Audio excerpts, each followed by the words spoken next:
Hi, thank you, and welcome to this panel.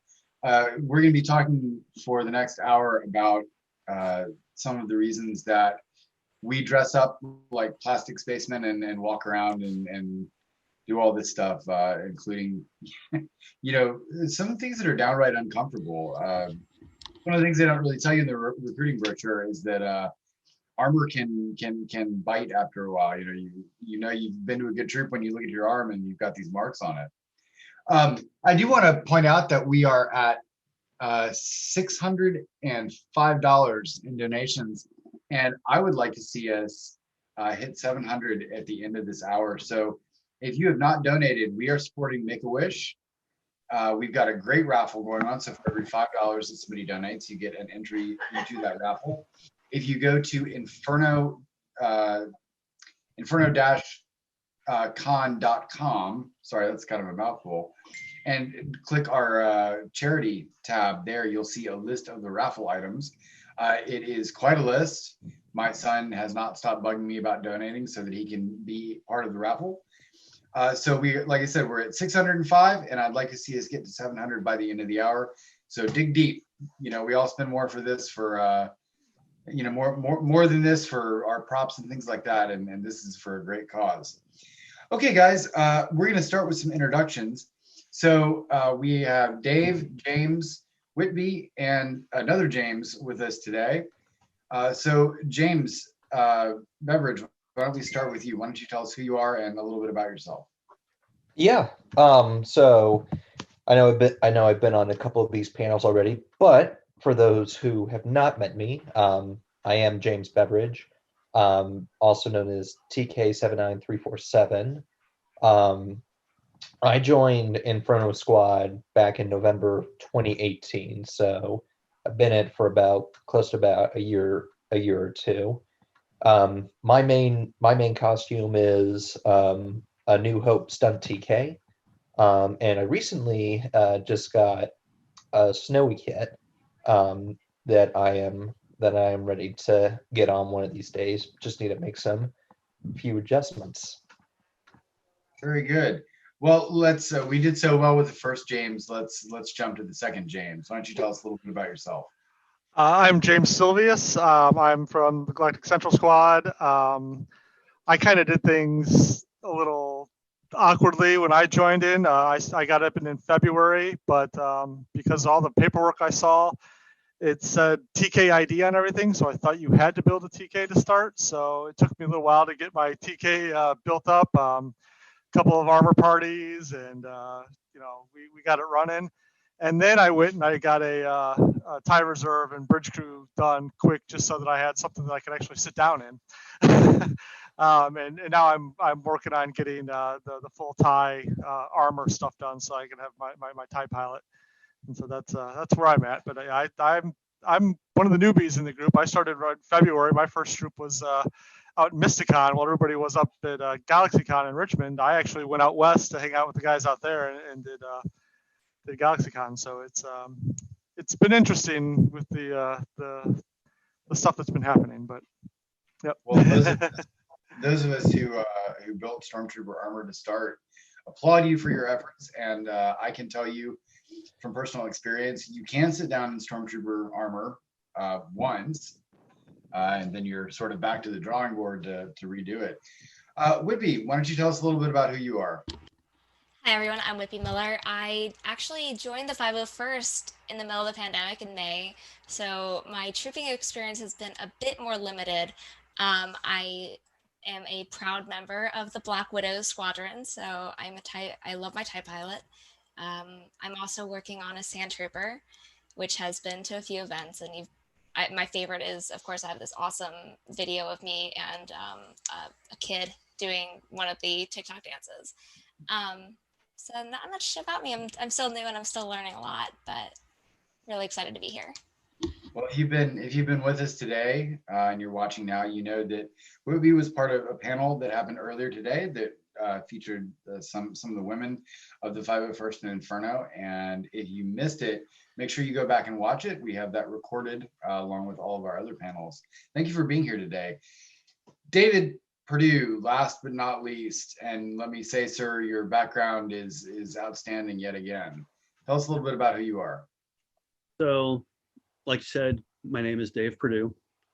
This is probably the perfect panel because my middle name is James. Yep. I'm TR 71576. I have a Force Awakens Shadow Guard, which is probably the kit that I troop in the most. I also have a 181st TIE Fighter pilot that I recently got approved, and a staff officer as well. I joined Garrison Tyrannus in December of 19. Very good. Well, thank you all for being here with us today. And like I said, today we're going to talk a little bit about why we joined. And the panel is actually titled "Why We Fight," and that's one of the things that we're going to talk about. This last year, I think we would all say it's been a little bit of a fight to do things normally and not just kind of sit in the corner. So without further ado, let's go ahead and just jump into the first question here. So Whitby, let's start with you. What would you say your biggest motivating factor for joining the 501st was? So before I officially joined, my roommate Jason, who has been on many panels, you probably recognize the background. He asked me if I would go with him to a parade for a boy who just finished, I think it was 36 months of chemo. And he needed somebody to drive the vehicle because he wanted to be in his full kit. Of course, I'm going to say yes. Like, why would you say, when you bring up the kids, you can't say no. And I remember coming around the corner, and this kid was in the middle of an interview with a news crew, and you just see him stop. The woman's still trying to talk to him, and he's just like dead focused on this big Hummer that one of the guys has. It's all decked out like the Death Star. And this kid is not paying attention. Nothing else around him matters. And there's music blaring, the fog machine's going, and I've never seen somebody light up so much. And to be a part of that, really, I mean, you get this high off of it. And it's exciting. You're bringing this kid so much joy. I mean, he also had the fire squads there, the police officers, like they had blinking lights too, but like they weren't the 501st. They weren't dressed like spacemen. They weren't he didn't light up the way he did when he saw us. And it was kind of in that exact moment that I was like, okay, like this is what I want to do. I want to continue this high. I want to continue doing stuff for my community. And just that child's face, and not just the kid, but the adults were excited too. Like it was something for everyone. So that's kind of what my motivating factor was, that one moment. So it's a great answer. And I remember that troop. That was definitely a special one. James, Silvius, let's go to you. What and obviously you said you joined right smack when all this started. So what motivated you to not only join but start building this complicated costume? It sounds like you took on quite a project. I've been a Star Wars fan since I was knee-high to a grasshopper. My dad introduced me to the world, took me to all the movies. When my son was born, I gave him all my toys that I had saved, and I took him to see all the prequels. I never been a big costumer, cosplayer, anything of that nature. I went to RavenCon here in Richmond with my wife, who's an author, and saw the cosplayers, and thought, oh, that's neat. And I saw the 501st, and I thought, wait a minute, I can be a stormtrooper. And thought that was just an amazing thing. But it was, we had a young child, we had a lot of things going on, and so I never really got around to doing it again. And then his senior year of high school, we went to RavenCon out in Williamsburg, and I was decked out in a Jedi robe that my son had bought me for Father's Day because he wanted me to go with him as a Jedi. And we met with the folks out there that are doing the 501st and the Rebel Legion together at one table. And they said that I was just a couple things away from getting a my Jedi approved. They just had to do a couple things, and then I saw the guys walk in with their stormtroopers and Darth Vader and all that. I was like, I want to be a stormtrooper. The iconic white, armor and all that stuff just made me, that's what I wanted to do. And on top of that, I had seen and heard about all of the different things they've done for Make-A-Wish and some of the, the hospital troops and stuff like that. And my wife, unfortunately, has a nephew that passed away from spinal bifida when he was really young. And his mother had asked everybody to donate his Christmas gifts that they had bought him to their local children's hospital. And for the last 15 some odd years, my wife has done toy drives for the Chippingham Hospital children's ward out here, and we go up there every year. And I can't go back and see the kids because I would just bawl my eyes out. It's so heartbreaking. And so the fact that I could put a helmet on and they couldn't see me cry and I could make them happy, there was one more thing that I could do and give back to the community in that way. And that's what the driving force really was for me. Thank you. That's a great answer. So Dave, let's jump to you. So you're a guy with a family, and you just started not that long ago, right? Correct.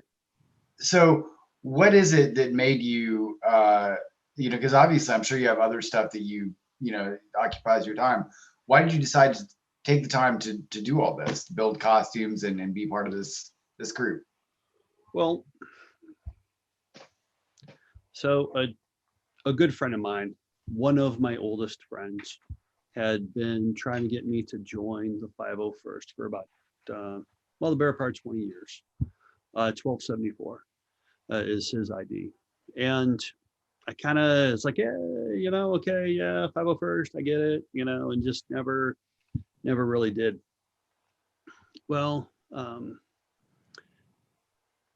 you guys probably don't know, 2017, about this time of year, I was diagnosed with and had surgery for colon cancer.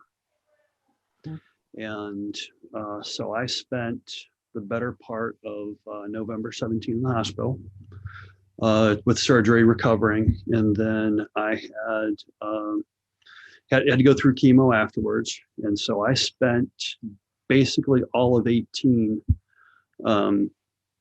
recovering. And I was actually in the treatment center getting my chemo, and one of the volunteers came by with a emotional support dog. It's beautiful Doberman, and my wife and I were there, and of course we got to spend a couple minutes with the dog before they went on to visit everybody else. So after my treatment that day, came home, did what I usually did. I took a nap and all that jazz. Well, that night, my wife and my mom, my boys, they even commented about just how I was just in a better mood than normal, right? I was just happier, I guess. I mean, all that kind of thing. And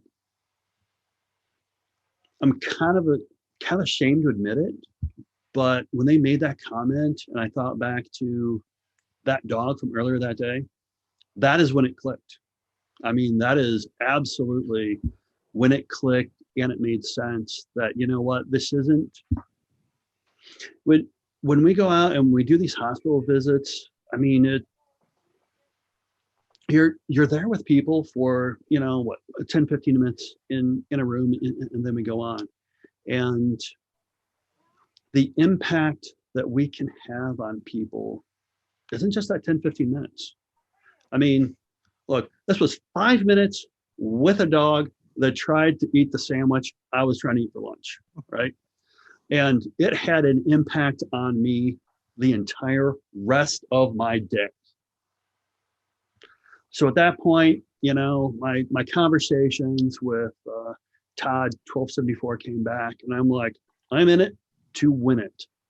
And so I finished up my chemo. I spent 18 trying to figure out what costume I was going to do. Spent all of 19, getting my costume ready, and I was able to join the Legion in December of 19.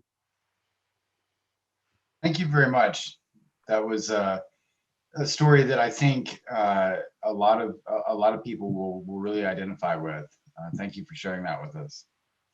James, again, last but not least, can you tell us a little bit about why you took the plunge and joined 501st?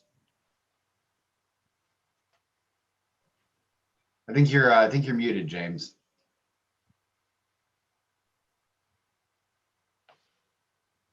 Can you hear me now? There we go. Okay.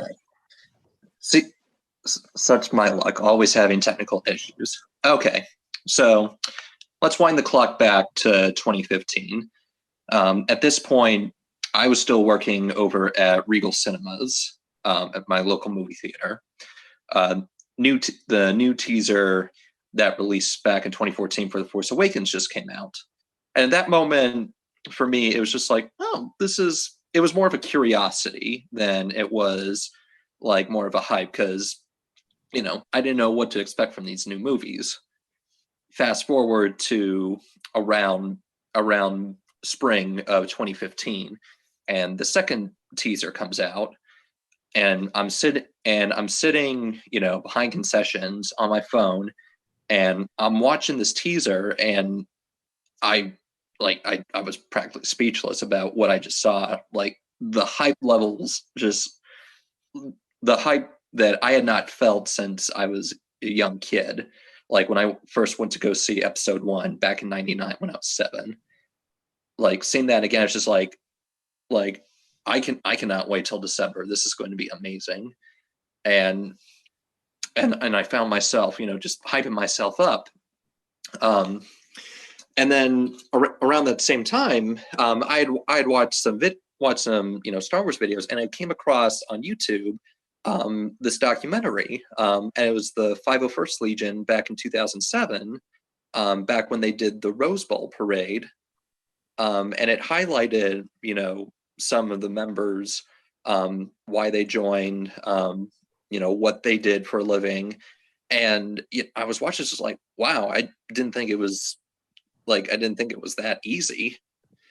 But they're making it look like, I think this is something that I want to do. And then the next thing, I had to decide was like, okay, if I'm going to do this, like, what's the first step I need to take? And then there was another YouTube video I saw, this one from a YouTuber named Hello Greedo.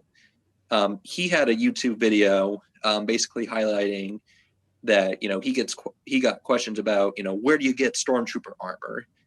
And he pretty much laid down, like this list of, what to do to get started. Like, join the whitearmor.net forum, ask questions, reach out to your local garrison.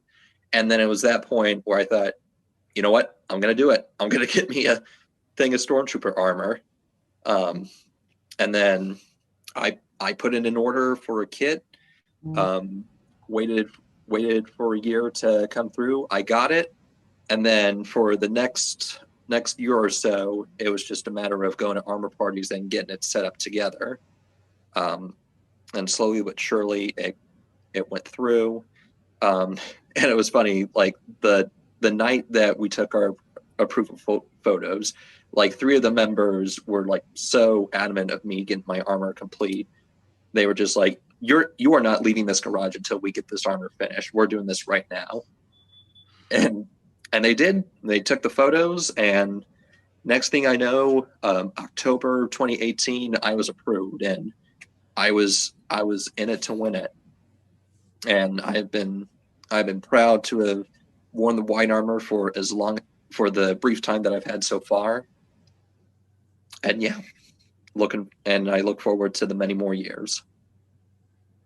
All right. Well, so this next question that I have for you guys kind of ties into that. So the 501st is kind of a multifaceted organization in the sense that we are, we're all adults. So, you have to be 18 to join. You have to be able to build your own costume, that kind of thing. You have to be reasonably competent with, tools, or at least know someone who is.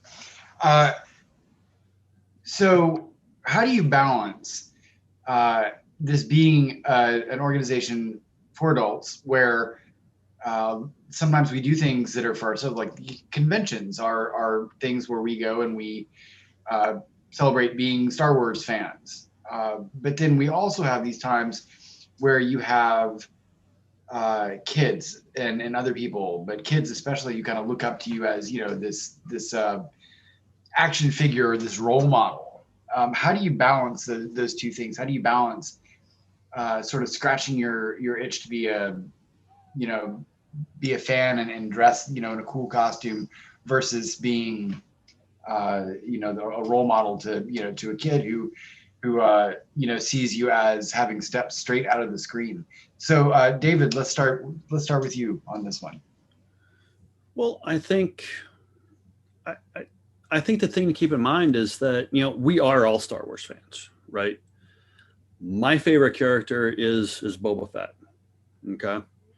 And I think, Daniel, you and I did one of the parades where you were in your Boba Fett kit. And I am not going to lie, when my family was there, because you have to drive around the van and everything else. And they were excited because I was excited.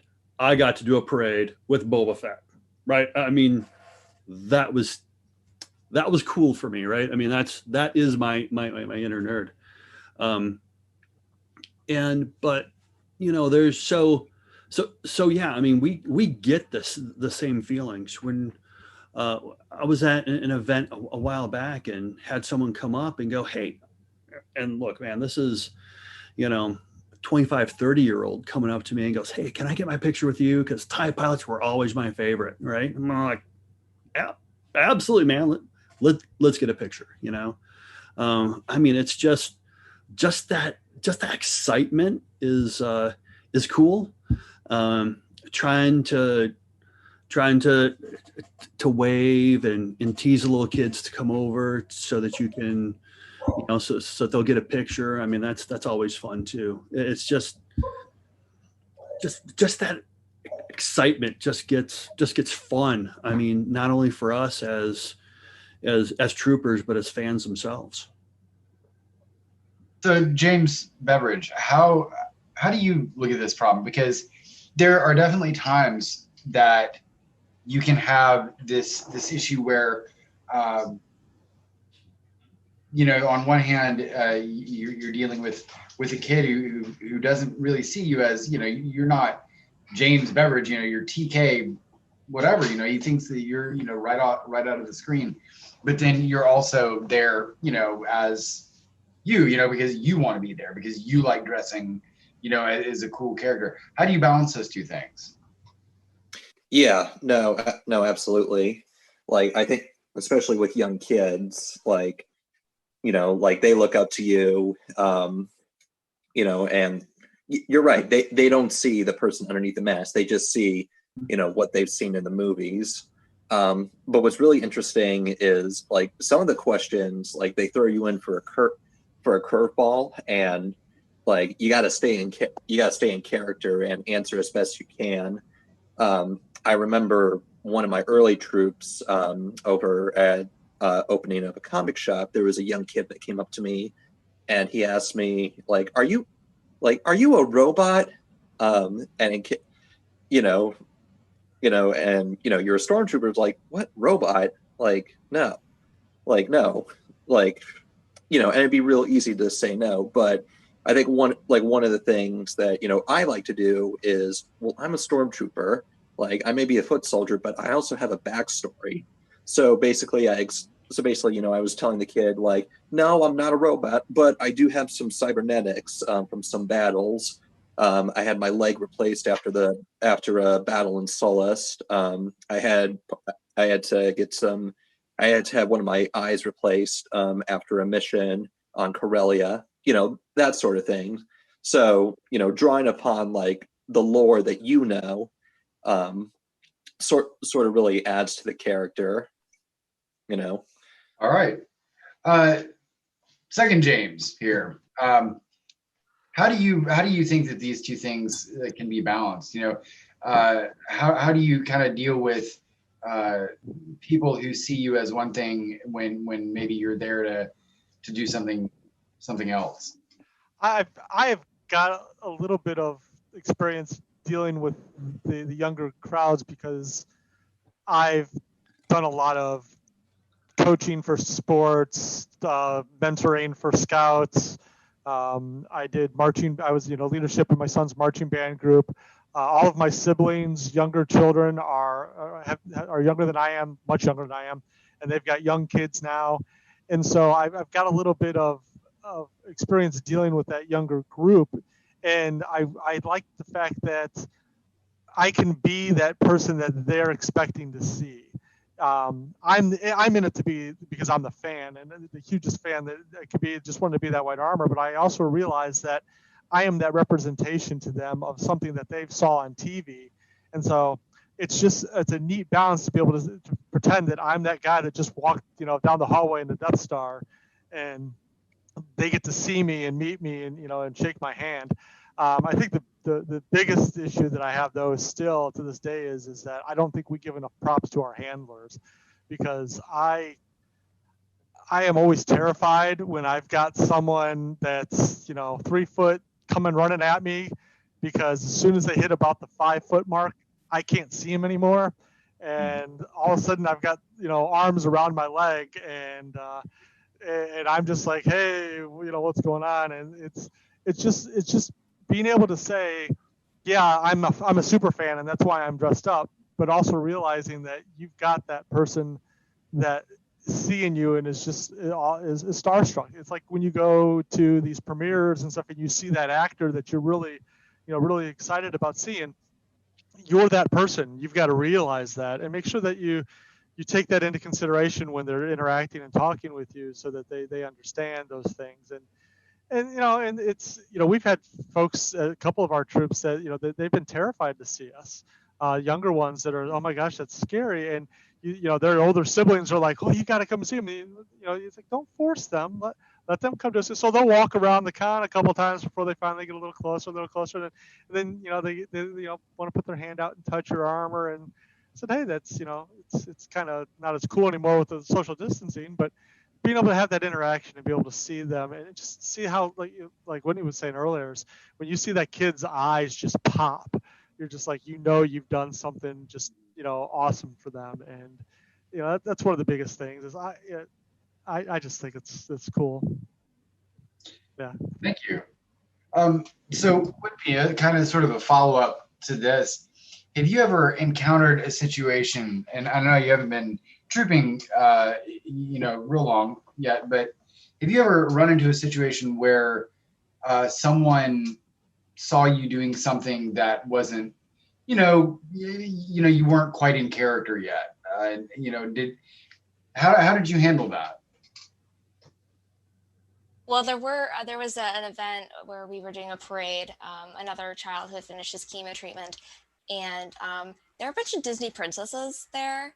I fangirled really hard, and I was like, I need a picture with you guys. Like, can I? And I'm in my TIE pilot uniform, and they let me take a picture with them, like with my helmet, and I'm just like, this isn't very, like, I guess, character of me. But just to if there were kids around, like, I would just be like, hey, like, you know what, sometimes when I was a kid, like, I wanted to be a Disney princess, but as I grew up, I realized I can be a TIE pilot, and that's fine too.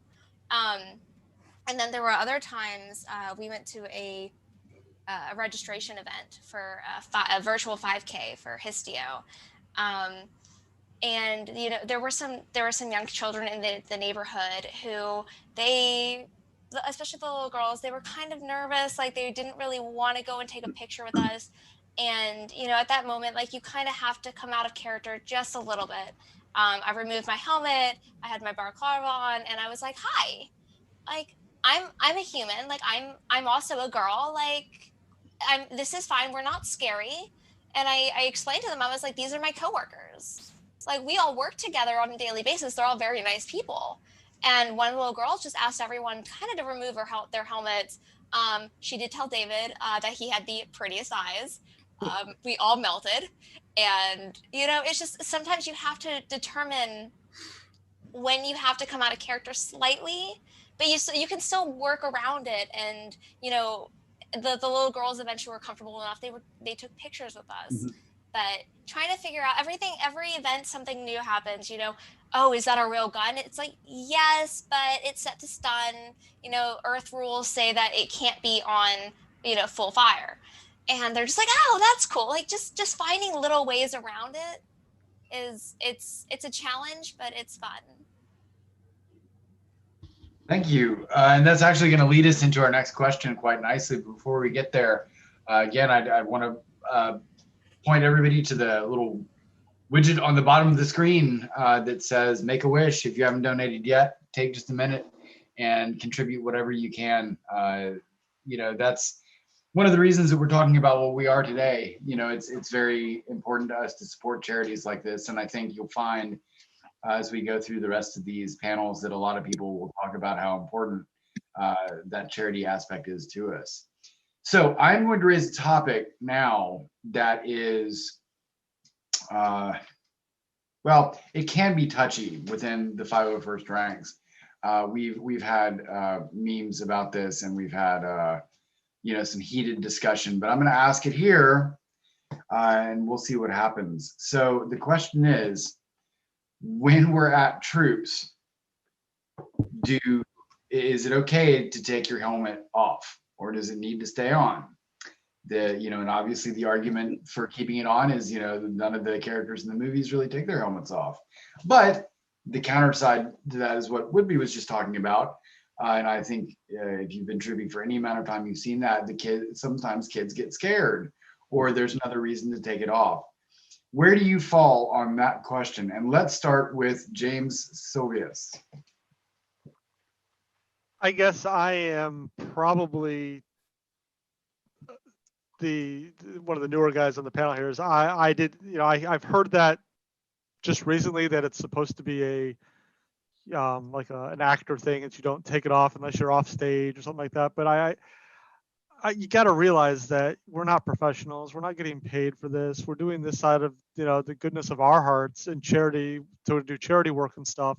I think if you're doing a role and you're trying to do something that leaving it on is great, but it's like Whipley was saying, is it's hard to talk to these kids sometimes if you can't let them see that you're a person, so that they're not scared, they're not understanding. And sometimes you want to talk to people that are interested, and it's easier to show them how things work by taking it off and showing them the inside of your helmets. When I first got into this back in, started looking at it, it was like 2005 was the first time I ever actually saw the 501st. We went to GalaxyCon, I want to say it was 2016 or 2017, and I saw the 501st there, guys there. And there were 3 or 4 of the troopers that were standing around the backdrop to take pictures, and they had their helmets off so they could show me like the electronics and how they did the differences. Some guys have got the plain helmet with the visor stuck in there with the screws that go in their ears, and other guys have put in screws and mounting putty and spray painted the thing black, or covered it with felt or something so the kids sit there, and they got fans and all this stuff. So I think it's really you've got to have a line that you can draw in the sand that says, hey, when you're doing this part of the troop, we really want you to be in costume when you're taking the pictures and you're doing these things. You try to stay in a character, but then you've got to also realize that we're a costuming fan club. So you've got to be able to show off some of the nuances of your kit to give other people inspiration and ideas. And like I'm an IT guy. You want me to build you a website or build you a network? Done. Let me set this thing up. I can do it. They gave me a box of plastic and said, build your stormtrooper kit. And I was like, what the heck? Where? I mean, my helmet is still, very, very, plain. The only paint on it, my wife did, because I can't paint to save my life. So she did the teeth and the trapezoids, and then we had I had one of the guys out in the West help me out with that we didn't quite do something right, so he corrected it for me. So just being able to have that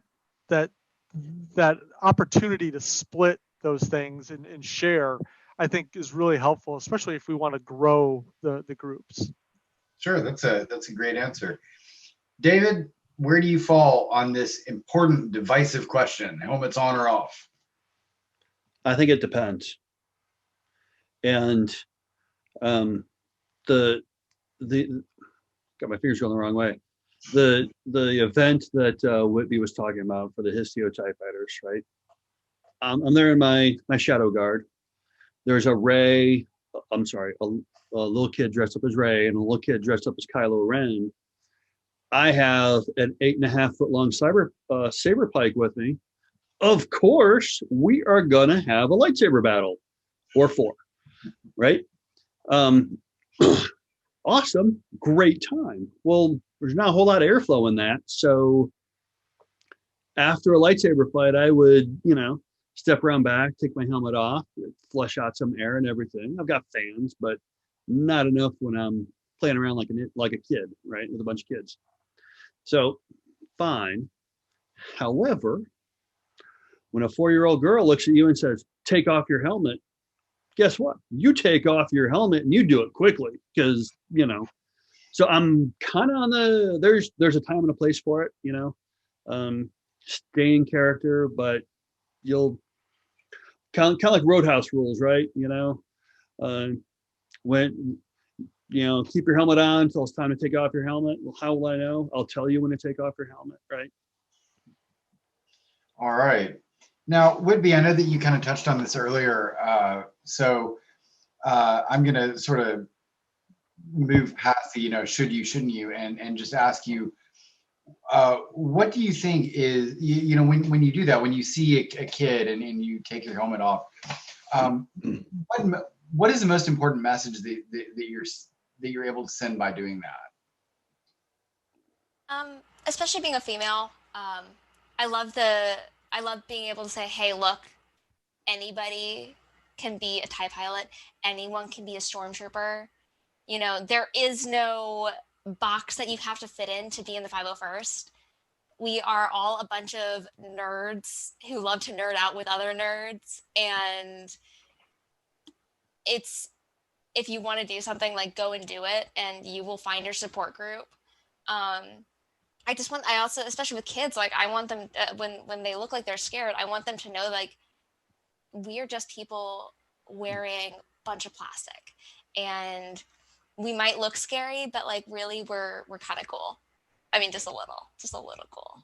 I want to just get them comfortable with us, and I don't want them to miss out on the opportunity because we made them a little nervous. That's a great answer. I think we've all run into that where you have a crying kid and I gotta get it off. James Beveridge, why don't you take a crack at this? Do you fall into the helmet always on, helmet always off, or somewhere in the middle category? I think everyone, has pretty much said everything that I thought, and that it really all depends. What we do. We are in the company, of kids and adults alike. And with every troop that I've been, there's always going to be kids who are extremely hesitant to approach you. Like, your body language, like, you can make your body language look like that you're not threatening, that, it's okay. But if they don't see a face, like, they're not going near. And one of the things that I like to do sometimes is, take off my helmet and say, see, it's just a helmet, and they can see, oh, there's someone underneath. And sometimes, I like to ask them, like, do you want to hold my helmet? Do you want to try it on? And usually they like doing that, and that's a lot of fun for them and their parents. And also with some of the, older people, like, sometimes, like, at cons, like, I'll get people, coming up, they'll say I look cool, and, I'll start like, they'll take a picture, and they'll say thank you, and I'll say you're welcome, and they're always, like, 9 times out of 10, they are always surprised, like, of the speaker function that I have. Like, they're just like, whoa, like, how do you do that? And that's sometimes when I like to take off my helmet and show them the insides, of how we're able to make this magic happen. And a lot of them are pretty receptive. and I think that's a real cool thing to do. All right, well, thank you. So as we move into the last 20 minutes of the panel, if you have not taken the chance to donate, go for it. You got 20 minutes. So let's get those in. So the next question that I have for you guys here is, and I'm sure that you've all dealt with this at some point, even if you did just started with this, you probably run into this. There are always troops where you look outside and it's raining, or it's cold, or you just stubbed your toe and you don't feel like it. What is it that motivates you to get up, get packed up, and go do a troop when it's inconvenient, when it's hard, when you don't feel like it? Is it because you just love dressing up like a character so much? Is it because you think it's important to the other people? Are you trying to not let your squad mates down? What is it that pushes you out the door even when it's tough? James Beveridge, let's start with you this time. Yeah. No, there's definitely been times where like the elements are against you. Like I remember doing the rest in parade, and we were staying out waiting, and it was freezing, and at times I'm thinking to myself, why did I agree to this? But at the same time, there's the part of me, there's a part of me it's part of what I like to call the "we choose to go to the moon" mentality. So when Kennedy back in '62 spoke at Rice University, he gave his speech about putting a man on the moon, and he uttered the words, "We choose to go to the moon. We choose to go to the moon and do the other things, not because they are easy, but because they are hard. That we strive to reach and face these challenges." And that's sort of the mindset that I always like to bring in when I do these troops. It's that, not all of them are going to be easy. Not all of them are going to be to your liking, but that's also part of the fun. You want to challenge yourself to see, how far can I go? Whether it's or even, I'm a stormtrooper, and one of the things I can't do is sit down. So like so I like to challenge myself, how long can I go, in standing around in armor? I always want to push myself. And, I also have to remember that a lot of these, for most of these events, it's not about me. I'm not, it's not about, it's not about me. It's about it's about everyone else that's coming out to see us. It's about the kids we visit in the hospital. It's about all the fans who are out in the conventions, Well, thank you. That's a great answer, and I like the Kennedy quote. So Whitby, I'm going to ask you sort of the same thing. What do you do when it's hard? Like if there's something that's tough with this, why go and do it? This is a hobby. So why are you going out there and pushing? To be honest, I'm always chasing the high, that feeling of what am I doing for other people? Like I love the people's faces. There was a parade where there was this family of 3, and we went by twice because we wanted to make sure that we could stop in front of the house and jump out so that the kid could stand in front of the vehicles, and we could get all like good photos with this child because we were there for him. But there was this family of 3, and the second time that we came around, I noticed that they had run into the house and they changed their shirts, and they were all wearing some form of Star Wars shirt. And it's moments like that. It's like it's not just this child that we're here for. It's this community. And maybe I had to wake up a little earlier this morning. A woman from the group earlier, or the panel earlier, woke up at 3 o'clock in the morning for a troop. Like it kind of sucks, but you know what? Like the outcome is so much. is so much more valuable than those few extra hours of sleep that I might have been able to get. I'm always chasing that high of doing something good for somebody else. All right, David, how have you found the the inconvenience?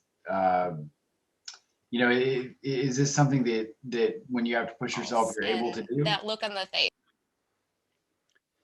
Yeah, I'll be honest, it all goes back to that dog, right? I mean, I know what it was like to go through some of this as a 42-year-old man. I can't even imagine. Dylan the Destroyer, a 5-year-old going through chemo for 3 years. Are you kidding me?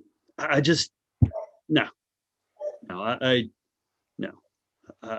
I want to make sure that if there is anything that I can do to help those kids celebrate, Ty fighting his histiocytosis. Are you kidding? I mean, these are 5 and 6-year-old kids that should be doing other things with their life than having to deal with things that, I'll be honest, it sucked going through as a 42-year-old. I can't even imagine how it is, going through it when you're 5, or watching your 5-year-old go through it. No, that it is that dog, is that Doberman that drives me to do it.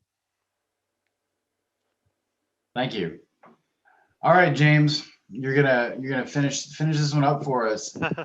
Obviously, you're a pretty motivated guy. You had a group that you thought was telling you had to build a stormtrooper to join, which is not an easy build, and you did it anyway.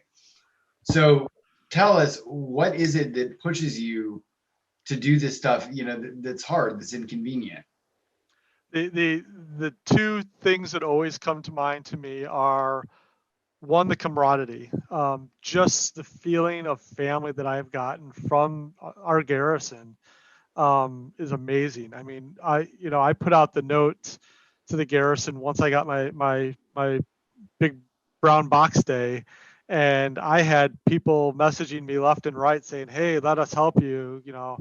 We're more than happy to help you get up and going, and come on over to our place, and we're going to set up in the garage, and we'll get this going and moving for you." And it's just you want to be there and spend the time with people that are like-minded, people that have a love for something else that you share, and want to go out and wave your geek flag, so to speak. It's something that it gets me away from real life, so to speak. I mean, we've got so much garbage going on, especially this year, and just being able to take that opportunity to spend some time with folks that have something in common and interest, that you can forget the other things that are happening. And then the other thing is just the smiles that you get from the people when they see you. Everything from the little 5-year-old girl that came running up to me the first time I put my armor on, to the 60-year-old man who wanted to come and talk to me and tell me about his experience when he first saw the first movie in the theaters. Just the thank yous that you get from folks coming to, hey, it is so cool for you to come and spend time with us and do this. And my wife, she's never been a huge Star Wars person, but she wanted to do this with my son and I. I helped him build his TK as well, but she didn't know what to do. She's not a big armor fan, so she wanted to be part of this family and join us. And so we made her a Mara Jade, and she wears that black leather outfit, and we've gone out and done some birthday parties and stuff, and she is sweating to beat anything when she pulls that thing off. But it's all worth it because of the time you get to spend with those folks and the smiles you get to put on the faces of the people that come and see us. That's a great answer, and I think you're absolutely right. All of you about the motivations you've identified. James, you are especially right when you say that Sweat is a constant companion. I did not know until I started doing things with 501st that it was possible to sweat in the dead of winter when it's snowing outside. But yes, it is. So I'm going to ask you guys this next one here, and it's this is very subjective, so there's not any right answer, of course. But David, let's start with you here. What do you think the most important thing that the 501st does is? And I know there's like 8 different answers to that, but and obviously you can choose from things like we help spread love of Star Wars. We help other people. We raise money. We provide people an outlet to sort of express their their fandom. What do you think the most important thing that the 501st does is? I would have to say the charity work, and I don't just mean that as what the stereotypical thought is, the money raising. I mean, yes, we are raising money, especially this weekend for Make-A-Wish, and that is definitely a part of the charity. But I would take it a step back on charity, meaning make someone else's life better. I think that is I really think that's the most important part of what we do in the 501st. Bad guys doing good, right? That's a great answer. So Whitby, let's jump to you. I mean, I love the charity itself that we do, but I love the family that you get to be involved with. We have all these Facebook groups, the Big 501st, you have the Jolly Roger Squadron, you have the Black Widows, and I love that I can go and post anything at all in these forums. I mean, I've seen people posting about, I'm having a really hard time. Can you guys just post some photos like that to make me smile? And the outpour of just love that you get from other members and support, you never really feel alone once you've joined the 501st. There is always somebody to talk to. There's always somebody who's willing to help. There's so many teachable moments, and there are people who are willing to be patient and teach you things. That to me is just the sense of community that's built within the 501st, and I love that feeling and that support that I've gotten from them, especially because it is a worldwide organization. So there's literally somebody always awake. I think you're right. I think the sense of community is an important thing that the 501st provides. So James Silvius, what do you think the most important thing the 501st does is? I can't disagree with Whippy. The thing that has stuck out so much to me has been just the sense of belonging. You can have different views on different things and still be accepted. You've got folks that will go out of their way to help you because they want you to succeed so that you can be the best version of that character that you want to be. I got lucky. I mean, like I said, I've only been since February when I got approved. The FSID asked me if I'd be an attaché for them because I was always on the board talking to new people that are talking about building their first set of armor. I've built 2 sets. That's it. But I've learned so much from other people to help me build mine that after I built mine and built my son's, now I feel much more comfortable with doing it. And now I feel much more comfortable with sharing my experience in doing it. But there are so many different things that aren't just costume related that you can do and learn and teach about. And there's so many new technology things that are coming out. Jason doing all the stuff that he does with the 3D printing. I joined him and I think it was Jim on the 3D printing group that they put together for Facebook because we bought a 3D printer at Christmas time just because we thought it was cool. A lot of people were starting to do it. And now I'm building, E11 blasters and printing off clone helmets, and just the sense of there are so many things that you can reach out and so many ways that you can share, be it the charity, be it, you know, just trooping, be it, you know, sharing your skill set with other people. And it gives you such an opportunity to do those things. And I think there's so many opportunities that the 501st presents to folks that, you know, you don't realize they're out there until you actually get in and start getting involved. Thank you. I think that's a great answer. And you know, again, you know, hearing that community is an important thing the 501st does, I think lines up with exactly one of the things we want. We want here. So James, why don't you finish this one up for us? What's the most important thing the 501st does? I think the most important thing that we do is service to others and good ambassadorship. And going on the ambassadorship, I think organizations like the 501st, the Rebel Legion, and the Mando Mercs are very important, because sometimes what I see is, you know, there have been pockets out there of toxicity in the fandom. As much as, you know, we don't want to pay attention to it, it's there, and it's damaging.